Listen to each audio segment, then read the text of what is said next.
Novak Djokovic, Roger Federer, Rafael Nadal, Andy Murray.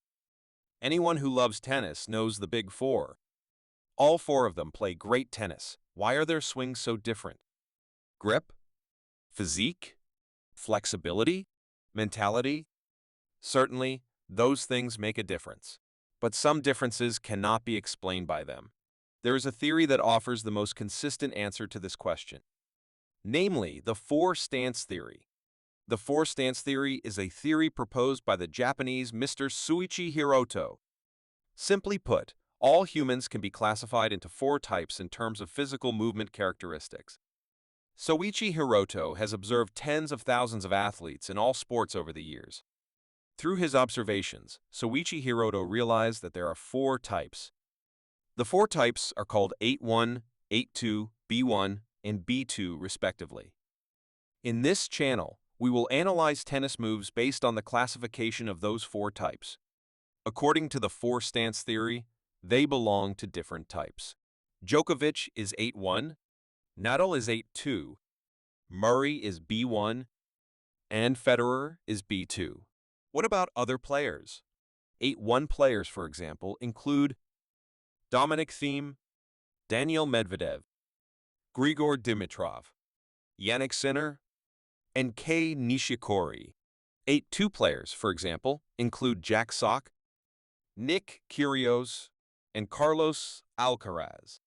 B1 players, for example, include Stan Wawrinka, Denis Shapovalov, and Pete Sampras. B2 players, for example, include Alexander Zverev, Taylor Fritz, and Felix Auger-Aliassime. So what are the differences between the different types? They are listed in this table. Many things are different. Some of them are easy to understand from the outside, and some are sensible to the individual. But this alone doesn't tell the whole story, does it? This channel will explain how the characteristics of each of these types can be applied to tennis. In this video, let's take a moment to introduce the major differences between Type A and Type B. The four-stance theory focuses on 5 points on either side of the joints of the body. From the bottom, these are the soles of the foot, knee, hip, groin, and base of the neck. When these points are aligned, we call it the axis. Axis can come in many forms, including an axis for the upper body only and an axis for the lower body only. The body is most stable when the 5 points are aligned. Let's call this the 5/5 point axis. The 5/5 of the point axis is the same for all types. On the other hand, consider the 3/5 point axis, which excludes two of these 5 locations. The 3/5 point axis in alignment is the state in which the body can move stably. The way to create the 3/5 point axis differs between Type A and Type B. Type A is axed at the sole, knee, and groin. The hip joints and the base of the neck, which are removed, can be moved flexibly. Type B is based on the sole, hip joint, and base of the neck. The knees and the groin can be moved flexibly.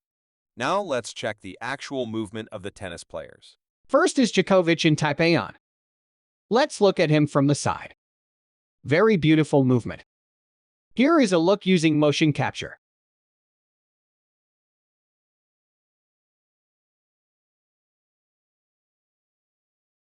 I will stop here.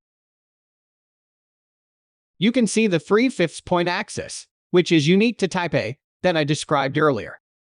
The line runs through the sole, knee, and midsection.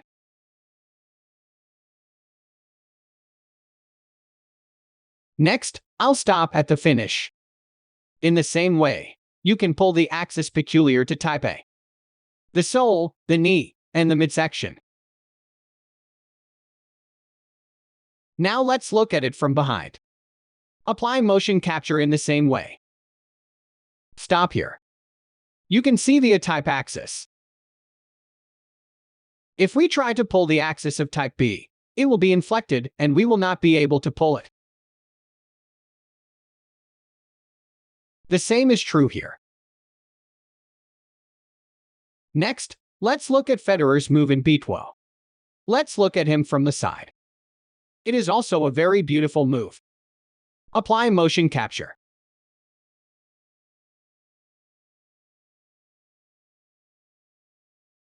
stop here. You can see the 3/5 point axis, unique to type B, that I described earlier. The line runs through the sole, groin joint, and base of the neck. Conversely, if you try to draw a line on the 3/5 axis of type A, it will bend and you will not be able to draw it. Same here.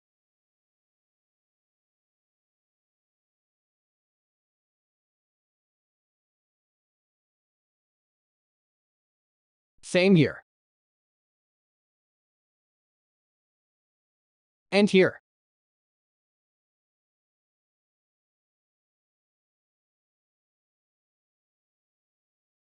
Lesson.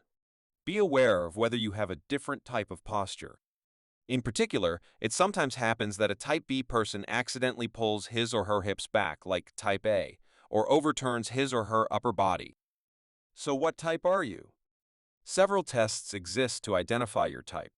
This channel will not directly introduce those tests, but I will provide reference links in the overview section. This channel recommends that you actually try each of the various types of movements and identify the type that feels right for you as you hit the ball.